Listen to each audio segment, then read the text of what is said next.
প্রিয় ভাই ও বোনেরা, আপনাদের দৃষ্টি আকর্ষণ করে বলি, সারাটা জীবন লাঙ্গল দিয়ে হাল চাষ করছেন, হাল চাষ কইরা এই ক্ষেতের মধ্যে আবার ধান লাগাইছেন, বন্যার পানি আসছে, ধান ভেসে গেছে, পরে পানি আসার পরে এই পানিতে নৌকা ভাসাইছেন, নৌকা ডুবে গেছে, পরের বছর আবার ধান লাগাইছেন, এর পরের বছর ধানও ভাইসে গেছে, আবার নৌকা ডুবছে, আবার ধান লাগাইছেন, আবার নৌকা ডুবছে, আবার ধান লাগাইছেন।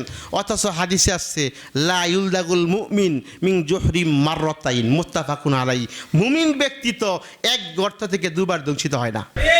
সারাটা জীবন আপনারা বলছেন হুজুরদের মধ্যে মিল নাই, খালি খোঁচাখুচি করে। এইবার হুজুর একটা আর দুইটা না, দাড়িপাল্লার হাত পাকা নামিয়া আটটাই মিলছে, আটটাই মিলছে।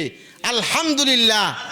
আপনাদের পায়ে ধরে একটা কথা বলি, একবার দেখবেন যদি তারা কথা কাজে মিল না রাখে, আমার দুই গালে জুতা মারবেন, তালে তালে বলবেন যে আপনার কথা দিছিলাম, 10 এলাকার মানুষ মহব্বত করি আপনাকে দিছিলাম, তারা তো একই পথের প্রতি।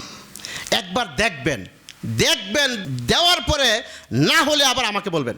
আমি এই পরিমাণ চ্যালেঞ্জ করে কথা বলতে পারি, কারণ আমি জানি তারা ওমরের রাজনীতি পড়ছে, আমি জানি তারা মুহাম্মদের সাল্লাল্লাহু আলাইহি সাল্লাম, তারা মুহাম্মদের রাজনীতি পড়ছে। যাদের ভিতরে মুহাম্মদের রাজনীতি আছে, আবু বকর, ওমর, ওসমান, আলীর রাজনীতি আছে, তারা দুর্নীতি করতে পারে না।